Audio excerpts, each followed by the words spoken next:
Welcome to The Fuzz Buzz, the podcast that dives headfirst into the gritty and gripping world of first responders. From military heroes to our courageous police force, brave firefighters, dedicated EMS professionals, compassionate nurses, diligent correction officers, and the unsung heroes of dispatchers, we're covering it all.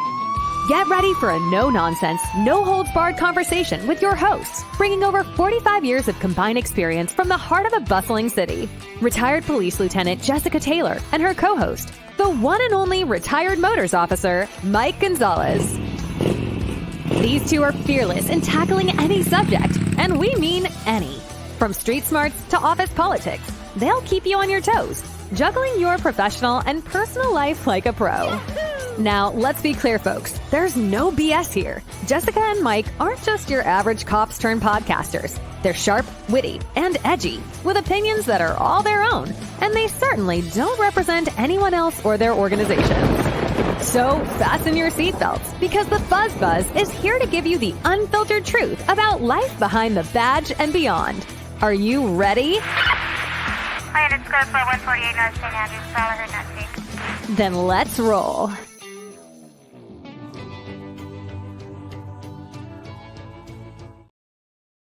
Okay, so being completely transparent, we have already recorded this episode before Thanksgiving, and today is the day after Thanksgiving, and we noticed that once again, that some of the audio didn't pick up, right? Right. And Mike also got a new mic. Yeah, we'll see if it works any better. We'll see if it works, but so far it sounds pretty crystal clear on this end, so that'll be great. Mike's voice is really raspy, so we're just trying to help it out as much as we can. So, since we did record this a couple days ago, the news cycle has since changed a little bit. So we've added a couple of stories, not very many, just to make sure it all gets in there. But first off, let's start with our, of course, reality recap. And who do we have here? We have, 90 Day Fiance, which is trash reality in my book, but something you enjoy. You don't enjoy some of this? Yeah, drama's okay sometimes, but yeah, there are actually a couple of these folks on here getting annoying to me, so I wish they'd move on and do something worse. Yeah. Can't say any better. Yeah, so the first couple is Jasmine and Gino, right? Yep. Jasmine being in about 35 and Gino being 53. And then we got one way out of their league and the other one just like barely getting by. Mm-hmm. And so she finally gets to America, and the first thing she sees is either a turd in the toilet or toilet fuzz or I'm something. sure it's more toilet fuzz than a turd. I mean, I know he's a bachelor and he doesn't quite know how to clean, but I don't know. Too many people in the right minds would just leave a deuce sitting in the bowl for days. But it did not go over well, and it just sent her nuclear. So our second couple is Angela and Michael. Yeah, she's just straight white trash. She is just all about being overboard. Yeah, compensating. Yeah, and he's a really nice guy, I think. He is. Yeah, I do. I agree with that too. Yeah, so I think she just treats him like shit, and he doesn't deserve it. And yeah, I think it's one of those things where she's been treated like shit for so long that now she just tries to put the cart before the horse so she doesn't get picked on, and now she's just picking on him. Just one of those things that comes around, goes around in her book. Yeah, I want him to move on. Okay, so then our last couple here is Justin and Nikki, and Justin is not his real name. No. His real name was Igor, but Nikki, who is transgender, her name is Nick. That's not her real name either. No, She's no. Nikki Exotica is her name. Yeah, but she didn't like the name Igor, and I guess when they first met, like some 14 to 17 years ago, she reminded him of Justin Timberlake, so she just renamed him Justin because she didn't like his real name. That's nice. Isn't that's really amazing? Oh yeah, nothing like saying I'm going to control this relationship without saying I'm controlling it. I know. So they've gotten back together after like 17 years, and now she's over in Moldova meeting the fam and the friends. after they found out that she was transgender because she dropped that bomb 17 years ago when they got into a fight, right? Right. And that's why they broke up, because he basically was just in shock and awe and fled. Yeah, because she didn't disclose that. No, not in the beginning of the relationship. It wasn't until they're, I think, doing a K1 for the first time, and he was over there when they got in an argument about something, and she decided she's going to tell the truth. It didn't go over well. Yeah, so now they're at dinner with the friends, and she drops the bomb that she was prostituting and doing drugs. And this is Moldova. They're very, very conservative in Moldova. So that kind of went over better than I thought it would. Yeah, I think. But I don't know if it was just for TV or what. Either that, or they're just so shocked and conservative that they didn't know how to respond to it, so they just smiled, Right. nodded. Okay. Yeah, neat. Yeah. Okay. So anyway, so going back to Jasmine and Gino, I found this on the internet of things today, and Gino never takes that hat off. Yeah. Yeah, I think he's got just a few patches here and there. He refuses to shave. And doesn't want to Super be sensitive bald. about the house or the hat. He won't even take it off, like if he gets a massage or whatever. Yeah, anytime the cameras are rolling or he's in public, the hat does not come off. It does not. And he is really like, doesn't want anybody touching his head. He's just absolutely paranoid about the hat. And it's weird. But after seeing this on the Internet of Things this morning, I kind of get it. Yeah, and that's probably 20 plus years That's ago. Gino. Yeah, yeah. Well, I mean, we all age. I know we all age, but God, sometimes it's not pretty. Yeah. And that's one of those cases. I mean, I'm sitting there going, you know, looking closely at his teeth, looking at his nose. Oh, yeah. That's totally him. Yeah, definitely a facial expression and everything. Just, probably in his 20s. Right. That's probably a good 30 years ago. Yeah. So no wonder he wants to keep his hat on, I guess. Well, I mean, yeah. we're all aging. You've got to own it. There's stuff you can do about it. And really, he doesn't look that bad without his hat on, I don't think. I really haven't got a good look to. I mean, he looked like he has a decent head for a bald. Yeah, not for being everybody can bald, pull it off. Yeah. Definitely. But for some reason, You he just- can. yeah. Well, I have to, because I am going bald. So Yeah, but I mean, your head is like the perfect head to be I bald. was definitely blessed to have Yeah. a decent head for being bald, because it's not oblong or lumpy or. If my hair was bald, I would have a scar from here all the way down to here. And it would just, I have so many like lumps and shit on the back of my head. It wouldn't be good. No. So- yeah, definitely. Some people just don't have it. Nope.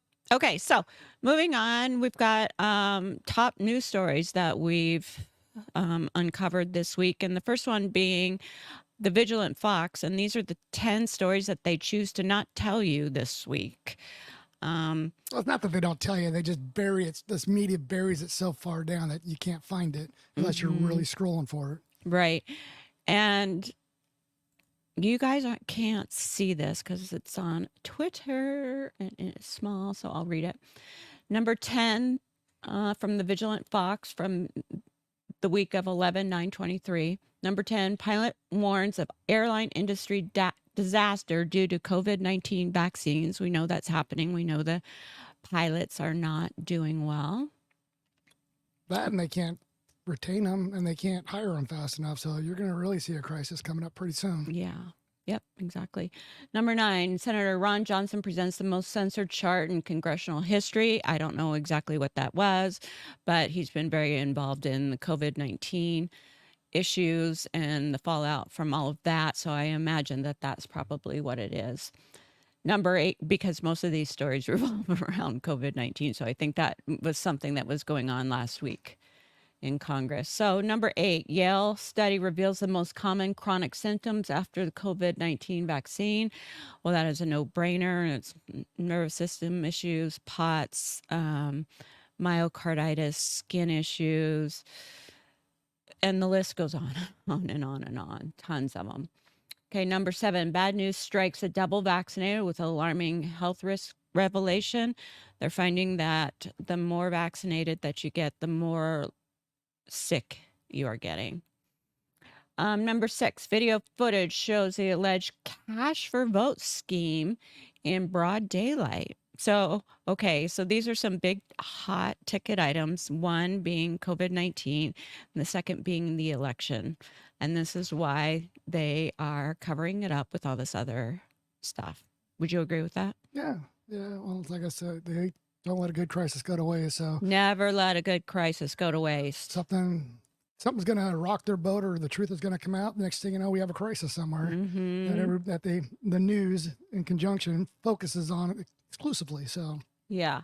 So number 5, toddler dies 2 days after receiving routine vaccination. So, within the last year or so, parents are choosing not to vaccinate their kids because it's getting out of all these side effects that it's causing, and all these, how they're trying to normalize all these young athletes dropping dead on the field, which is not normal. It is not normal. It is not normal.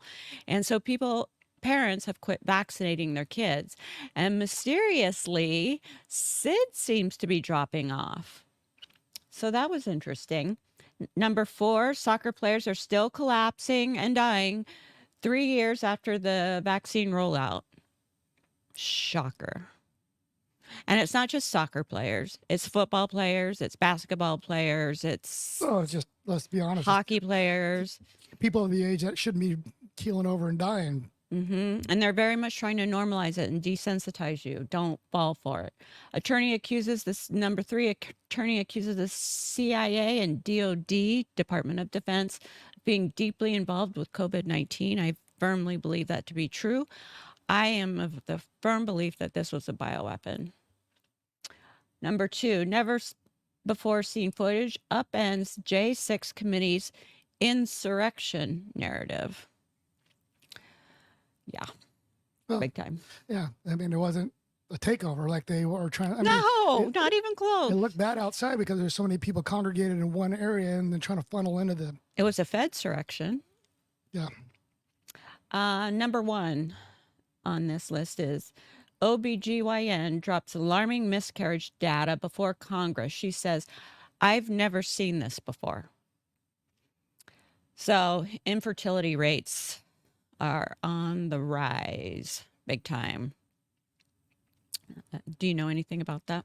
No, I didn't see anything about the OBGYN stuff, but you've been definitely hearing people talk, and definitely people concerned about getting pregnant with the COVID vaccine floating around. So right.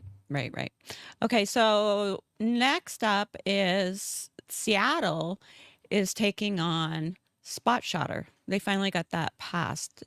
What is spot shotter exactly? Spot shotter is just a surveillance technique, I guess, to put it best. There happens to be a shooting. There's enough of these surveillance microphones set up that it can hopefully triangulate where that shot had come from. That way, police and first responders can have a quicker response time to that area. But it's not always foolproof, and like anything else, an ecosystem doesn't really work that well if it's bouncing off everything. Right. When I first moved here, I didn't really realize that Seattle was built on a hill. I thought it was just flat here. I don't know why I thought that, but I was driving a stick shift car at the time, and I'm like, holy shit, I'm stalling out on these hills. I mean, they're steep. And I don't agree with Lisa Herbold on literally anything. And she's not on the city council anymore, but she was the one that was really opposed to putting spot shotter in. And I have to say that I actually agree with her.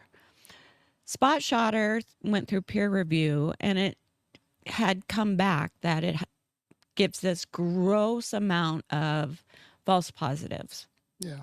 So if you're down, 600 plus officers, and you've got a spot shotter in Belltown, and you've got one in the Valley, and you've got one in Ballard or Northgate or whatever, and now you're getting false alarms all over the place, and you've got cops running just everywhere for a false alarm. What's that going to do? It just extends an already thin department, and it just wastes valuable time. Right. But my biggest concern of all of this is the surveillance aspect. The government's overreach on surveillance has just gotten to a point where it is just like absolutely disgusting. And so my fear is that if you give them an inch where they can triangulate you, they're going to take 10 miles. They've already done that with other surveillance systems that they've installed. And then the public caught on, and then they had to remove them. And then, of course, policy came out. And then, I can just see it being a huge, huge issue. So I don't know. What are your thoughts? Well, I mean, I don't know how much surveillance they're going to get out of the spot shotter, just because it's more of a recording of device. But, I mean, remember back in the day, they tried to bring in that drone program. And, this was probably 15 plus years ago. And, rightly so, the city council and a lot of citizens were concerned that, you take a drone and they'll start spying on you. Well, yes and no, depends on whose hands they're in, but it can definitely be, abused. That's for sure. If you're not careful, it's a slippery slope. It is a very slippery slope, and we're in a time where, we could lose all our rights. So I don't know. I absolutely firmly disagree with this spot shotter business. Okay, so the city has approved it, and it looks like it is going to be installed. Yeah, well, just because they approve it doesn't mean it's going to be installed. Yeah, There's so a lot of other steps. But we'll see. So this is interesting. So Los Angeles. Legal action was a couple hours ago over there on the steps of Los Angeles City Hall. This has been a federal lawsuit long in the making by city workers who felt intimidated and violated because they say they were forced to take the COVID vaccine as a condition of their employment with the city of Los Angeles. LA City Council unanimously approved an ordinance requiring COVID-19 vaccinations for all city employees, except for those with medical or religious exemptions. It's August 2021, a council vote. The mayor at the time, Eric Garcetti, we're taking this action because the stakes are so high. Said that any... Okay, so the bottom line of that is LA employees are suing the shit out of the LA city for this. Oh. And there's, like 70 of them or something. And it's just a matter of time before that happens in Seattle and all these other places that mandated it. Yeah, I'll be interested to see how that plays out because, I mean, usually government has the judges and the media on their side. So, that's why when it first came out, a lot of attorneys wouldn't touch it because then now they're doing a career suicide for trying to take on the city or, the mandate. Yeah. Yeah. And I think you and I were both on the same page. We always knew that, nothing is immediate, but with time, the truth always gets out. Yeah. Always. It will always boil to the surface. So it's just a matter of time. Okay. So what do you know about what's going on in Ireland right now? Who, me? Yeah. Or the general? Oh, well. You. I know that there was a crime over there involving some immigrants that didn't go over well. I can't remember what country the suspect's from, but apparently he stabbed at least two adults and 3 children in a town in Ireland. And now It's like, was it Dublin or? Might have been Dublin, but now the town's fighting back and, they're just fed up with the fact that, unfortunately everybody's fleeing everywhere and they're coming into countries and cities that can't sustain them. And yet they're expecting all these free benefits and all these rights and stuff, which, goes against the whole legalized process of, becoming a citizen. And, they're just fed up. It's like a powder keg. It is a powder keg. And this looks like Minneapolis, Seattle, Ferguson, all over again. Take a look.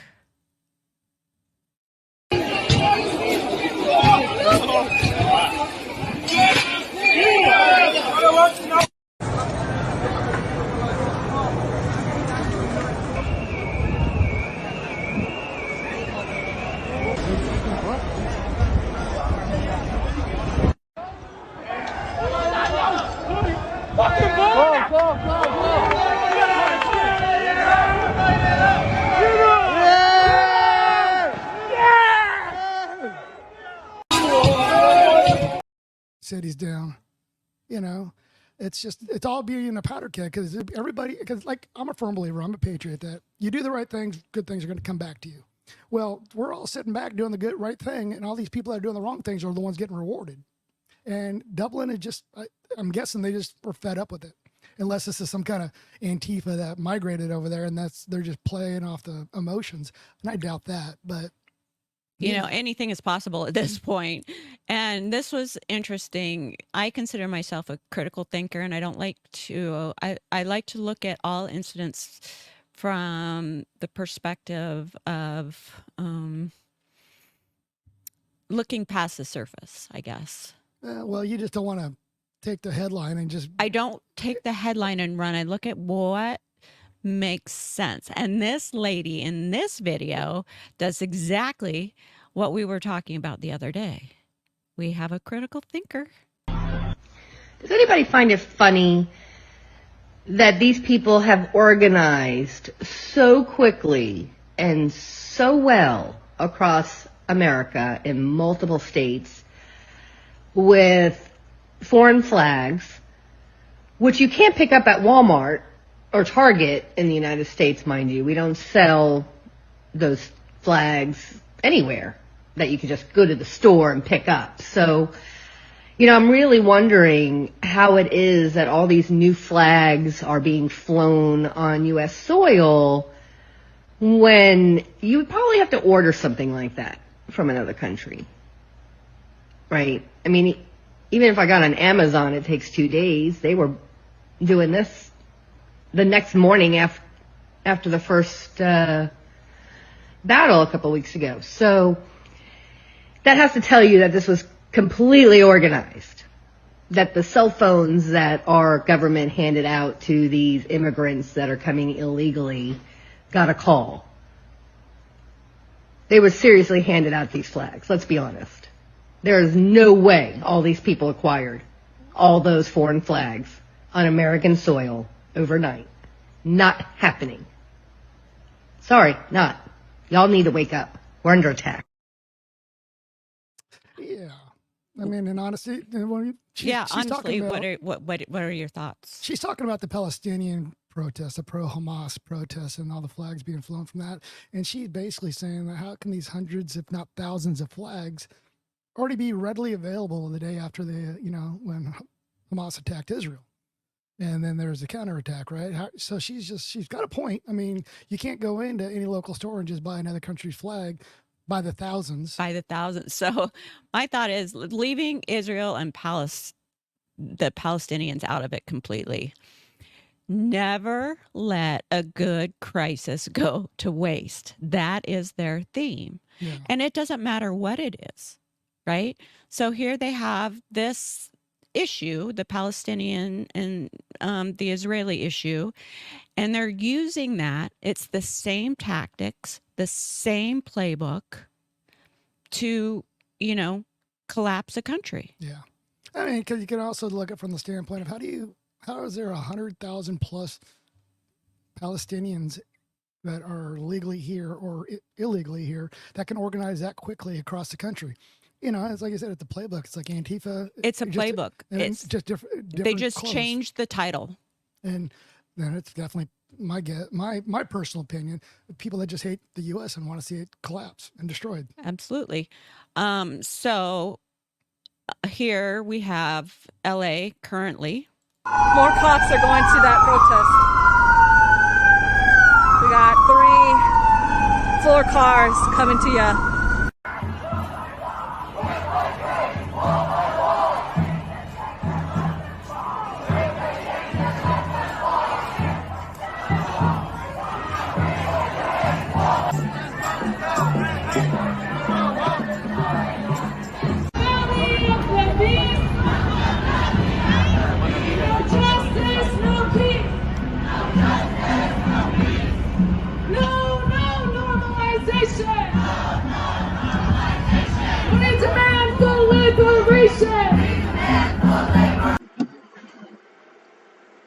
Thank you. You're welcome. Okay, so the gist is that is going on currently down in LA, and it's a protest, but the chants are exactly the same as the BLM chants. Yeah. I mean, either they lack creativity. It's the same players. Or it's the same players. I mean, well, even in the Seattle area, I mean, all the signs that are being handed out. I mean, they have a local report, the John and Joe, that basically says, look, it says a social republic, for socialism, all the same playbook people that live in Seattle that, were a part of the BLM Antifa. And they're the ones handing out these signs. They're paying for it with, American dollars through socialism. Yeah, exactly. So we watched this last night. Yeah. And I don't want to say it out loud because it'll probably get us canceled even faster than we're probably already going to get canceled. But it's on Rumble, and I highly recommend watching it. It may or may not change your opinion of what happened, but it is just disgusting. Well, let's just say that 75% of the truth is never put out there. It was basically snuffed out and it was just, withheld for political reasons, in my opinion. Yep, 100%. Not sure if the outcome would have been any different, but it would at least be nice to say, yeah, I received a fair and impartial. Yeah, and so I had never heard at least 75% of that. Yeah. And it's really worth your time to watch it. It's free and it's on Rumble. Yeah. I mean, just to throw out one little bit without giving it away, the judge in this case, basically, he would not allow them to play body-worn video. But yet all the video that bystanders had submitted was allowed. And so that's just like, well, you got to be able to present all sides and angles. And the fact that all body-worn video was basically just found that it wasn't necessary or worthy for evidence. And it just blows me away. Did you find it annoying that off-duty firefighter, paramedic, or whatever she was not only hindering, in my opinion, but she didn't help? No, exactly. She was, she just stood there and videotaped. I know that everybody has their own opinions of, firefighters, police, first responders, but yeah, she was very anti-police, very almost, belligerent towards them. And secondly, she stood there and videotaped, like we talk about most citizens that don't want to get involved. And if you're a firefighter and / partially trained paramedic EMT, you figure she would have tried to offer some assistance in, helping George Floyd medically, but she didn't. She just chose to grab use her phone as a videotape it, and basically just. And she somehow didn't get charged with anything. No, nope. So it's absolutely stunning. Yeah. Okay, so I strongly suggest. Yeah, definitely worth the watch. Definitely worth the watch. It's very, very, very eye-opening. It's free. And it's frightening. Yeah. That our justice system is completely. Well, yeah, it's kind of like like I told you, I'm surprised it wasn't included in the other video that Rumble put out.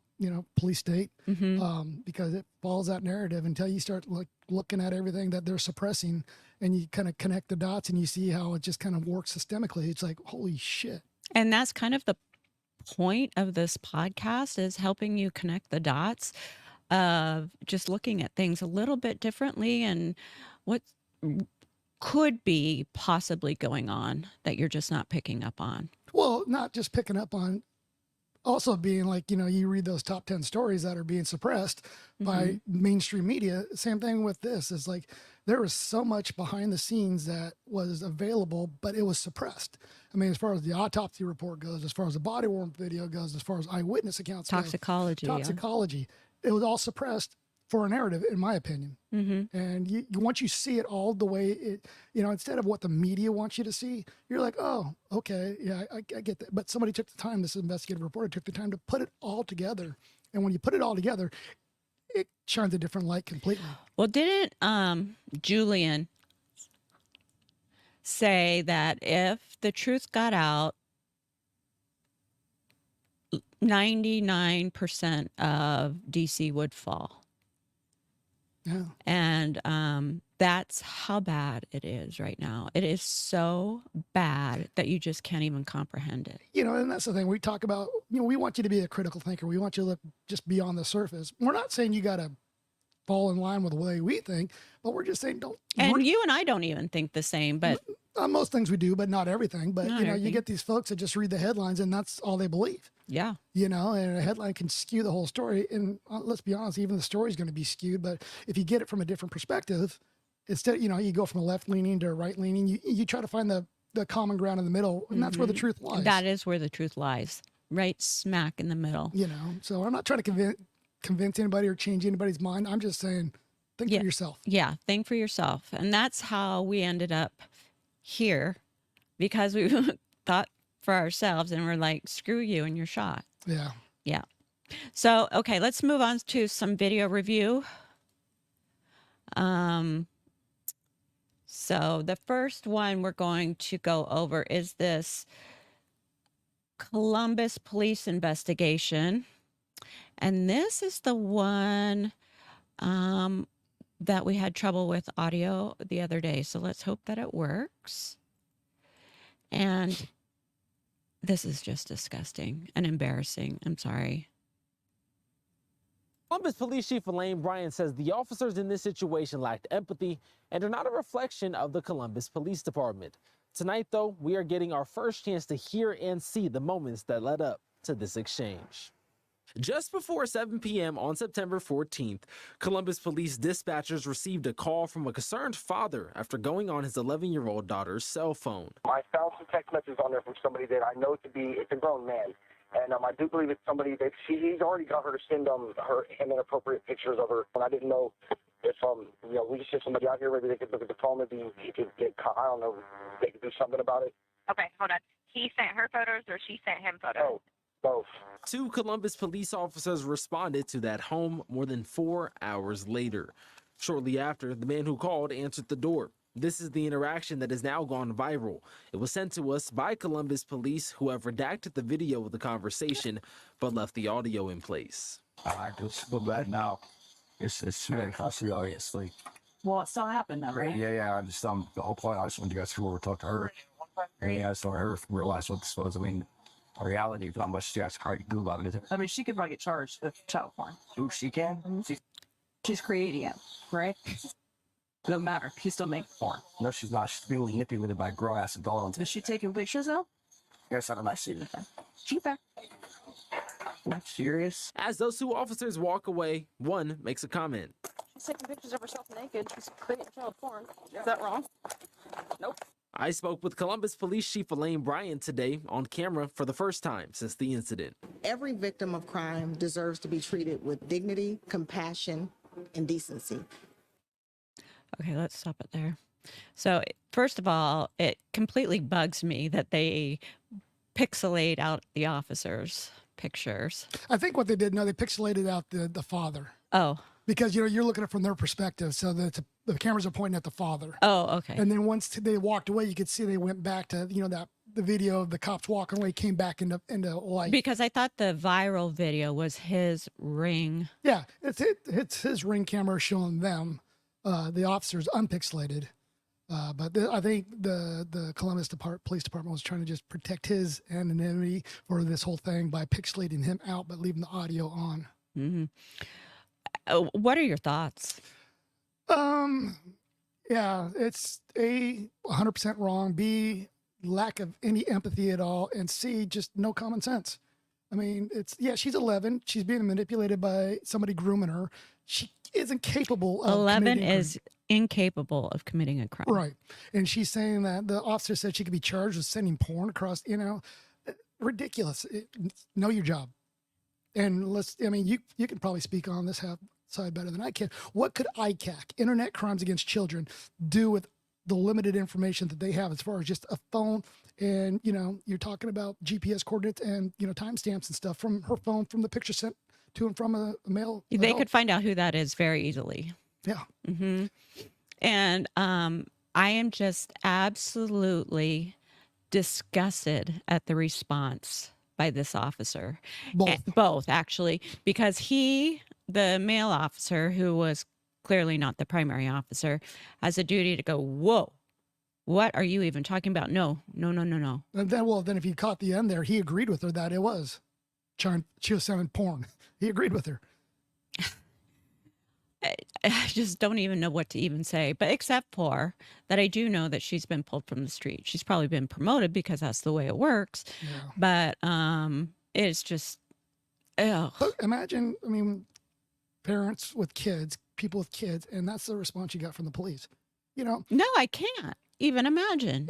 Even the officer's like, there's probably not much you can do, but I was hoping you would just talk to her, and then you threaten to charge her. After you're like, takes you 4 to 6 hours to get there in the first 5 place? hours. I think 7 o'clock, they said, midnight they got there. Mm-hmm. And it could have been as easy as just taking the phone, getting the pictures, and then they could have just, I mean, there's a very good case to work there. Yeah. Going after basically a groomer, a predator. Yeah, and there's actually a very good civil case, in my opinion, there too, as well.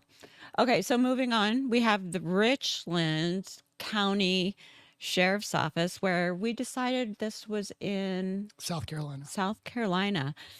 And this guy, okay, so what was the police channel you said this was? Oh, gosh, I forget again. It's Police operator, I don't know. Yeah, it's but it's like clearly the live version of Cops. Yeah, Police Live or something. Yeah, I think that's what it was. Yeah, Police Live.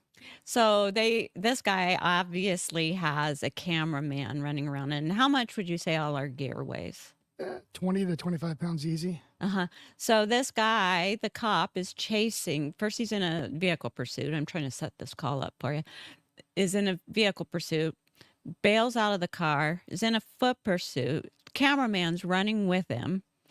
And the fitness on this cop is outstanding. Amazing. Because I would have been throwing up. Yeah. I mean, that's what we're going. We don't have a lot of background on it. We just know starts off, he's in a vehicle pursuit, jumps out in a foot pursuit. But yeah, we're just marveled at how conditioned he is and professional he is when just doing his job. Yeah.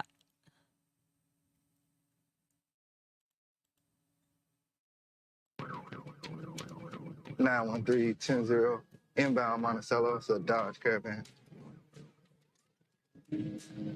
913 inbound Monticello, speeds 85, night traffic.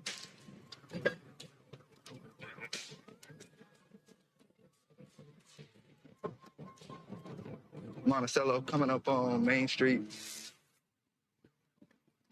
All right, so Dodge Caravan. First of all, he's very in control of That's what I was thinking. Of his pursuit, and he's not excited. He's giving up his speed. He's not getting tunnel vision. He's not getting ready to go Code Black. It's almost like he's just doing a walk in the park, which is very professional and pretty impressive. Yeah. A lot of people start to get a little, when you're doing something like this, you start getting excited. Yeah. And the body takes over. But he's level-headed. Yeah, he's level-headed, and he's doing a great job. Yes. I'll be coming up Main and Elmwood right now. I'm a couple blocks behind it.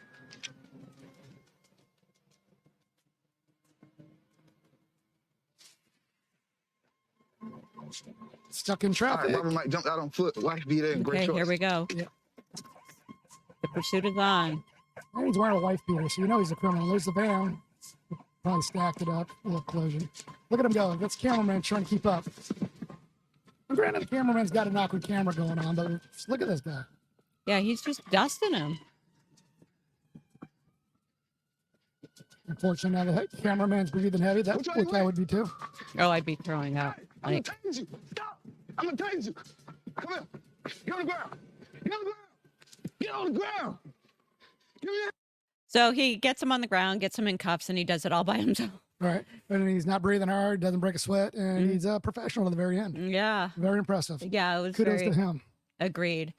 Our next video is the Sandy Police with the Army, the Sandy Police Department in Utah with the stolen Army van. Oh, yeah. Remember this one? Mm-hmm. Okay.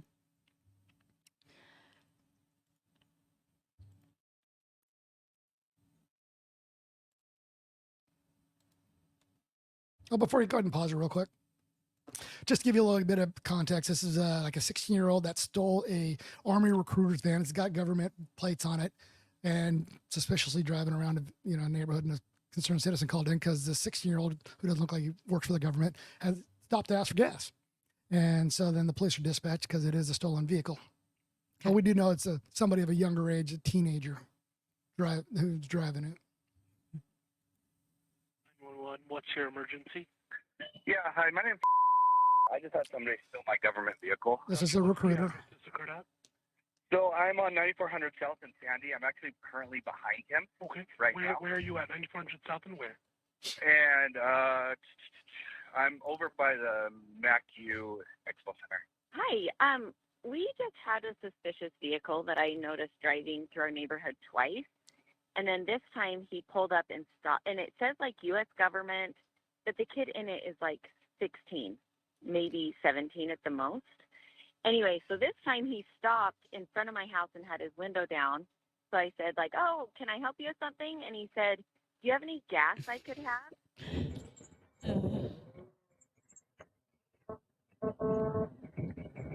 Here's the van coming at the officers. Yeah, right here. And so this officer is out with his gun drawn at the oncoming car. Police activity, really. I don't know how they get all these videos so fast.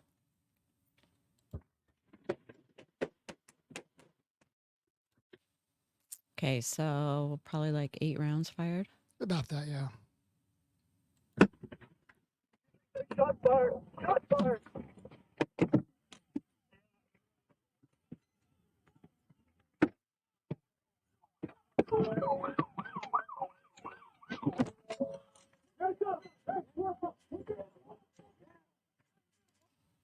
Okay, so what we know about this incident is on November 9th, so not that long ago, at 7:30 a.m., the Sandy Police Department said the identified 16-year-old stole a U.S. Army van from an Army recruiting building in the 9400 block of South in Sandy. Officers attempted to stop the vehicle in South Jordan, but the suspect fled. Officers did not pursue. Hours later, a person called 911 reported a teenager driving an Army van through the neighborhood asking for gas. Officer tried to stop the vehicle again. At that moment, officers found the teen and followed him through Sandy, unsuccessfully trying to spike the tires. On Monroe Street, an officer approached the driver yelling, "Get out of the car now, get out of the car now, get out of the car now." Police said the suspect backed up, made a U-turn, and started driving into oncoming traffic before hitting a motorcyclist who was severely injured. 2 officers then followed the teen into the dead-end area. Officers then attempted to block the suspect's escape as he turned the vehicle around. The driver of the van veered towards an officer, and the officer opened fire in an attempt to stop the vehicle, wounding the driver. The driver stopped the vehicle after bumping into a police vehicle. Officers are seen removing the teen from the van, laying him on the ground. The teen was transported to the hospital where he later died of his injuries. Thoughts? I mean, that whole synopsis right there pretty much sums it all up. I mean, you know, yeah. The officer got out. You know, you could see the van make a movement towards the officer. I'm sure he feared for the safety of himself and opened fire. Yeah. I'm not sure I feel the same way. I would need to see more documentation and more video from the officer because I did not see well, first of all, the suspect vehicle hit a motorcyclist, but that was after they started pursuing him. They chose earlier in the day not to pursue him. So what changed between earlier in the day? I think what changed was they saw the van again. They attempted to stop. And then that's what I think probably my guess is the van sped away to get away from the police. And that's when he hit the motorcyclist. Because it wasn't a continuous pursuit because, like I said, they found him, they chased him, they terminated. 2 hours later, they spotted him again. They probably tried to light him up again. And in the fleeing, he hit a motorcyclist, and that then changes it from a property crime to something else. So. Yeah, see, I am not a big fan of pursuits, although that one video we did watch the other day with that new gadget that they have, the arrow thing, that's going to change a lot of things. But anyways, so I'm not a big fan of pursuits. Too many things can go wrong. Innocents can get hurt. Well, I'm just not a fan. Yeah. And in this one, now we've got a dead 16-year-old over a property crime and a severely injured motorcyclist. So I would really need to pick this one apart. I can't really offer an opinion one way or the other right now because I just don't have all the information. Well, yeah, I don't have all the information either, but from what I saw on the body worn, the van swerved at the officer, and that's why he opened fire. I thought we were just talking about that. But, you go back to that last video we watched, the guy from Richland, South Carolina, Richland County Sheriff's, he was doing 85 miles an hour in a residential area. And we commended him for, doing what he's got to do. You got to trust that the officers, I mean, that's what everything is. It's the balance of, knowing your surroundings and how competent you are. And if it's just not worth it, then you terminate. Well, we also in the last one don't know what the crime was that initiated that one. Right. If it was a bark felony, then okay. Yeah. But this is just simply an auto theft. Yeah, a simple auto theft where it is the duty of the police to at least attempt to stop. Like I said, they attempted to stop it before they let it go. So clearly they have some kind of a non-pursuit policy or, for property crimes because they terminated. And who's to say that they just didn't light him up again because 2 hours later, he's still driving around in a stolen vehicle. Almost out of gas. Almost out of gas. And once the lights come on, it's like, it's inevitable. I mean, the suspect has the choice and then the suspect, so. Yeah. I'm with you, but, I can't say whether they pursued him or they lit him up and he did what he did or, because without that other added footage, it's hard to. I'm just, I'm not, they always take the blame off of what the suspect did instead of stopping. Yeah. And, it's the suspect's choice. Okay, the red and blue lights come on. Okay, I'm going to do 100 miles an hour in a well-congested, highly foot traffic area, and something bad happens. That was their choice, but it always goes back to, well, the police really shouldn't have done that. Yeah. Again, we're conditioning the suspects to, hey, how many, well, when we're on the job, how many times did people call up 911 saying, hey, I got these police chasing me and they're not supposed to be pursuing me. I know. Because they know. They know. Yeah. It's like they also know it's, going to be a pain in your ass if they say, ouch, these handcuffs are tight. Yeah. So it's like, I can't condemn the Sandy Police Department.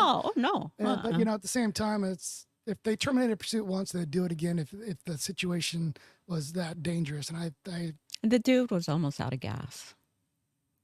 Hey, okay. So follow him around, let him run out of gas, walk away with the vehicle, just recover the vehicle. I'm just not a fan. I know. I'm just not a fan of now this country is being driven and controlled by I'm not criminals. a fan of that either. I am not a fan of that either.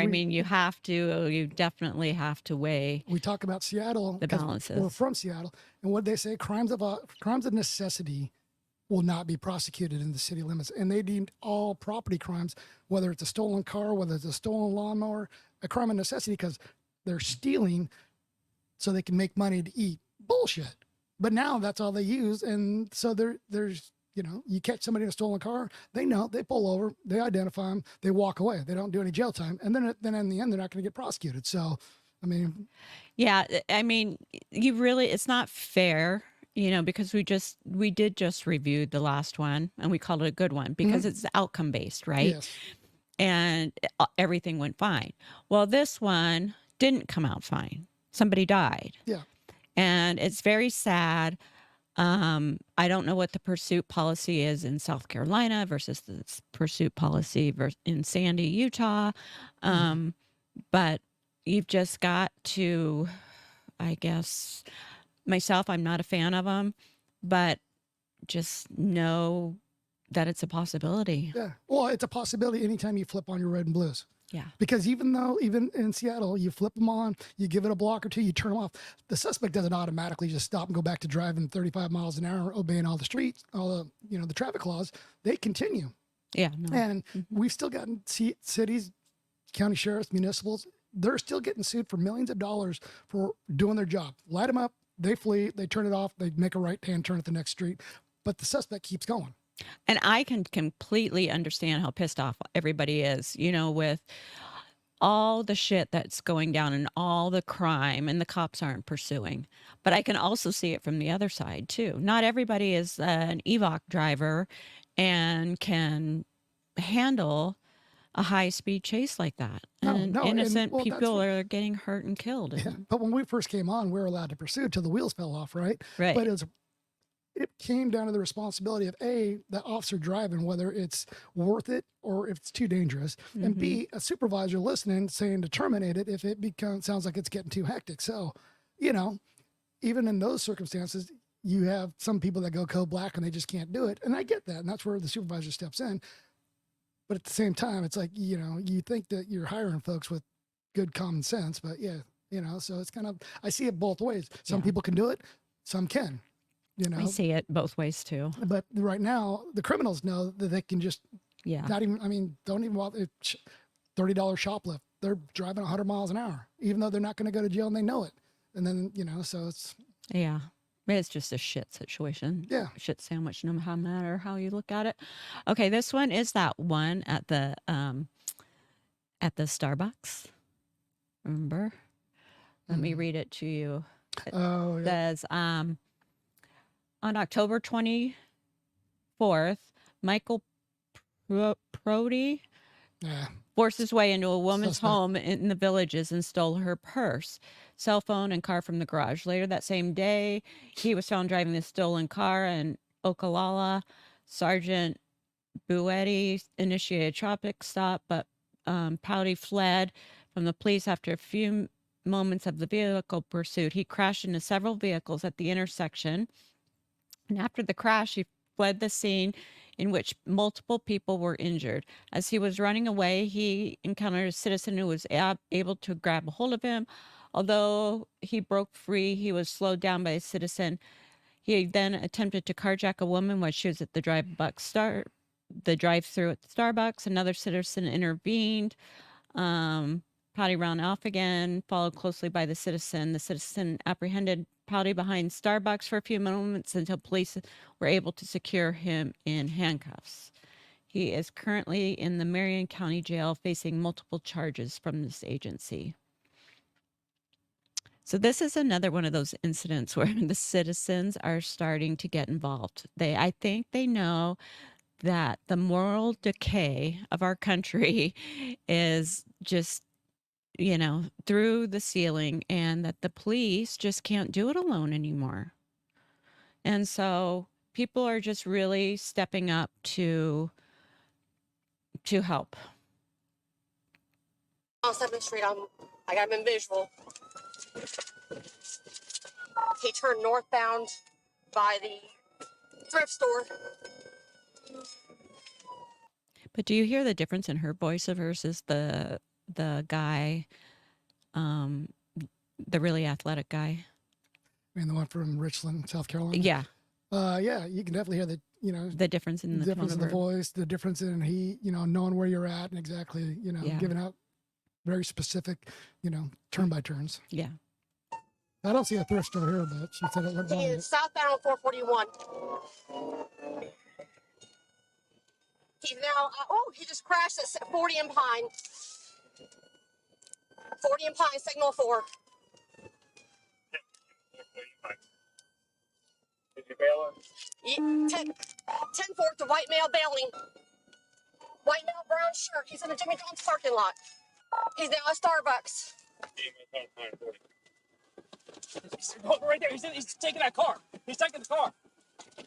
So he's just getting out of that rear vehicle, trying to carjack them and jumping up to the one and now at the window. So, not very bright.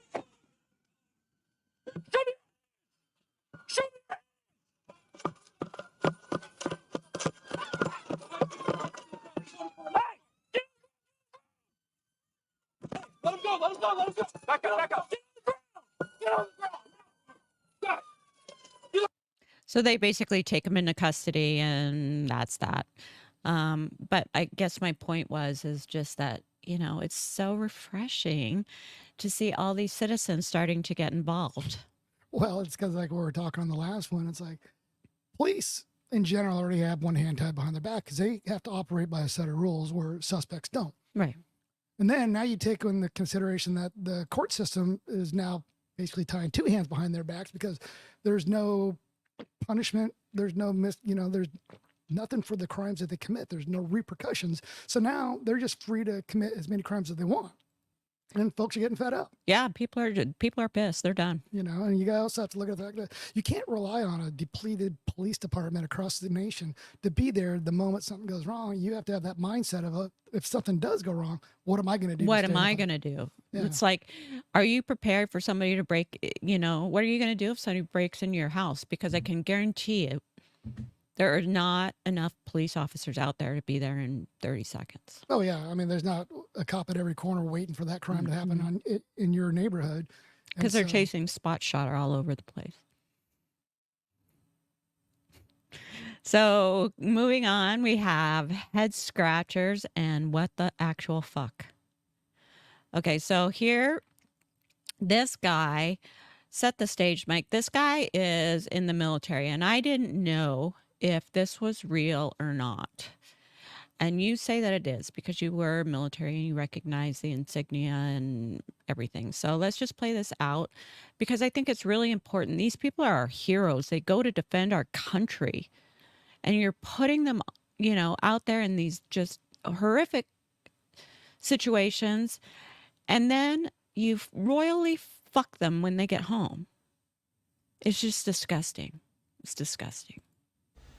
I want to share something with you guys today. I want to holler, I want to scream, I want to yell, but it won't do any good.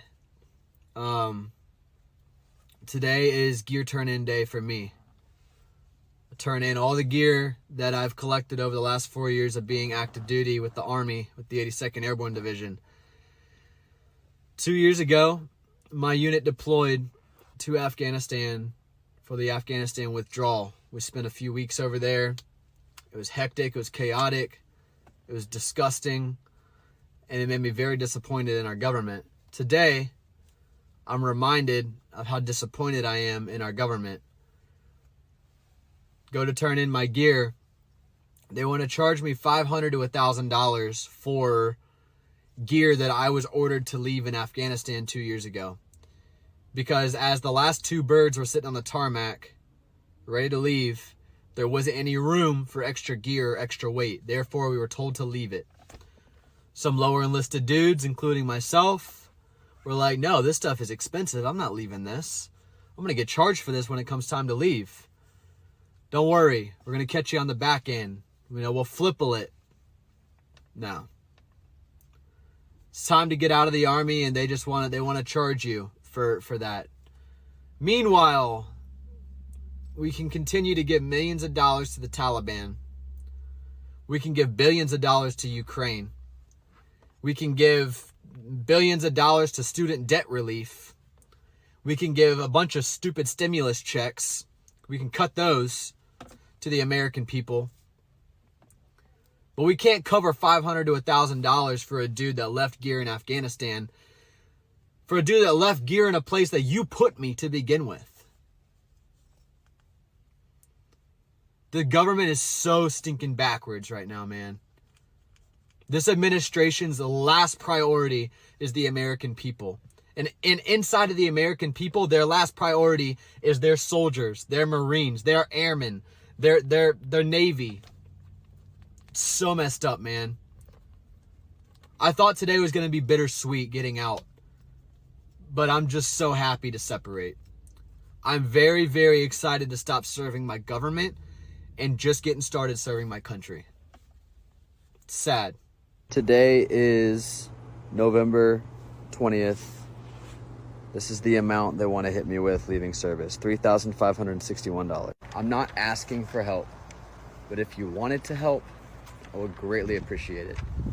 I'm going to swallow my pride for the sake of my family and post my Venmo in the comments. Thank you so much. It's just sickening. Yeah. I mean, it's a small misdeed by the government, but he put it best. He's like, I'm ready and done to stop serving the government because they don't give two shits about the soldiers or the American people. And he's ready to start serving his country. That's huge. I mean, that statement alone says a lot about what's wrong with this country. Mm-hmm. I agree. Our government has just gone sideways. They're just, It's a money laundering scheme, plugging all this money into all these other countries. Yeah. I mean, let's be and honest. just lining their own pockets. They don't give two shits about us. Not any of them. Yep, true. And, I just feel for this guy. He goes over there thinking he's doing the right thing. It gets orders to leave his shit behind, which is just sounds like Chaz part deux. And then gets charged for it. Yep. I know. It's crazy. It's crazy. It's freaking crazy. I just, So moving on. I'm just sorry that happened to him. And thank you for your service, soldier.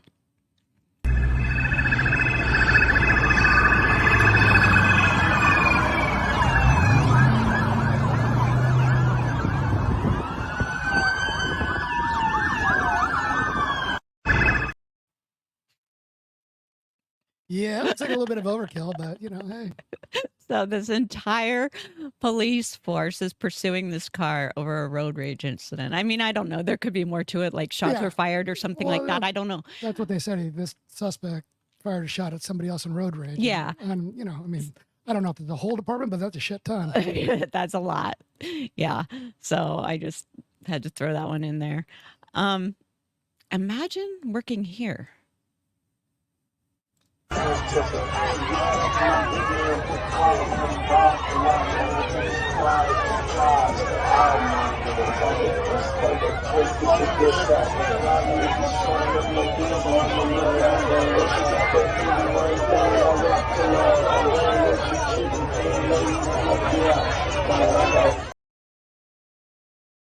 Yeah, I don't know when that video was taken. It was probably during the height of the protest, but I think it was recently. Was it? Mm-hmm. It's just, yeah. What can you say? I mean, that's the state of affairs we're here in America, and that the police are the bad people.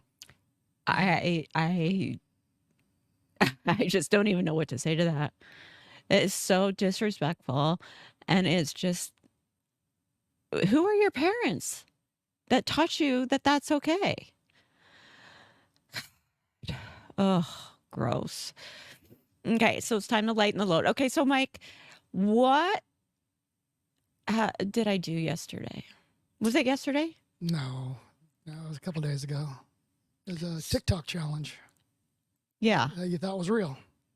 No, so you put a gummy bear in the water, and then you put it in.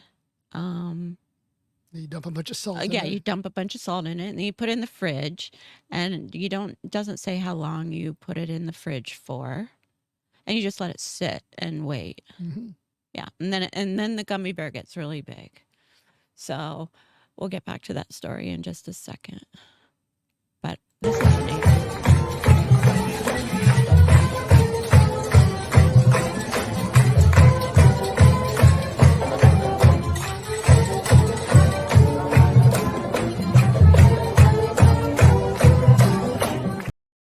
Okay, so I didn't grow up with a dad. So if I had a dad in the stands doing that for me, I would just be like over the moon, excited and mortified. But, just excited mortified and happy at the same time. Yes. Usually mortification means you're embarrassed. Well, it would be embarrassing, but it's also like very loving that he took the time to learn my cheer out of that. I don't know. That's how I would feel. Yeah. However, you don't feel that way. No, you're looking at a grown-ass man doing a cheer with 16 to 18-year-olds at a football game. And in some ways, he did it better than they did. And I'm like, okay. I did grow up with a dad. He coached me. And guess what? He kicked me out the team right before I quit on him. So it's like, doesn't always go the best. Mm-hmm. Yeah. But I mean, that would have made me feel good. Yeah. But this makes me laugh. It has $1 bill, 1 quarter, and 2 pennies. How much money does he have? Jayden broke. Best way to put it. That laugh. Yeah. It has $1 bill, 1 quarter, and 2 pennies. How much money does he have? Jayden broke. Yeah, it's pretty funny. That kid is is so cute, and that laugh is just funny. And Jaden is broke. Yeah, definitely. If Jaden's only got 2 quarters, Jaden's broke. He's got $1.27. Oh yeah, yeah. Yeah, Well, math yeah. wasn't your. No, math was not my strong suit. All right, $1, 2 quarters, and 2 pennies, or $1, a quarter, and 2 pennies. Yeah, something like that. Anyways, so back to our gummy bear story. So now the gummy bear has been sitting in the fridge for a while. We come out to do the podcast, thinking that it uploaded and recorded everything, which it didn't. But we didn't know that at the time. So then it clicks. We're going to try the TikTok trend. Is it going to work, Mike? No. It's not going to work? I don't think it does.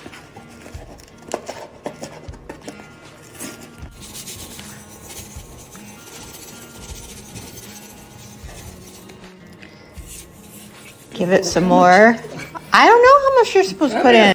Moxie, do you think it's going to work? Now we put it in the fridge for a while, and I don't know how long a while is. We'll check back on it in a bit. 1 hour. Oh my god, I'm so pissed I fell for it.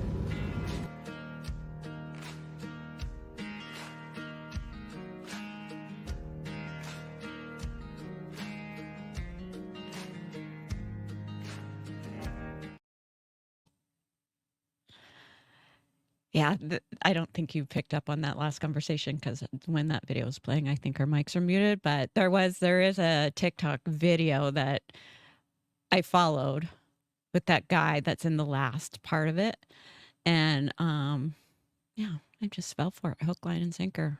Yep. Like a total dumb shit. Yeah, I got nothing for you. You don't want to come to my defense. Oh, you texted me asking me if I could grab some gummy bears when I was at the store, and I said, sure.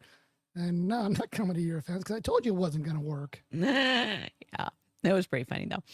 I hope you guys had a great Thanksgiving and you're staying out of stores today. That's going to be like, I wonder how much looting is going to happen today. No. Especially when people get pissed off that everything's all locked up. It's not looting. That'd be a crime. Oh, that's true. They don't prosecute that, so it's just gift taking. Oh, it's a gift taking. Yeah. Yes. Yeah. 'Tis the season. 'Tis the season. Be kind to each other, and we will talk to you guys later. Have a good one. Bye. Bye. Thanks so much for tuning in to this episode of the Fuzz Buzz Podcast. If you're enjoying what you've heard today, please feel free to rate, subscribe, or leave a review wherever you listen to your podcasts. That helps others find the show, and we greatly appreciate it. Once again, thanks for tuning in, and we'll catch you in the next episode of the Fuzz Buzz. Y'all be good out there.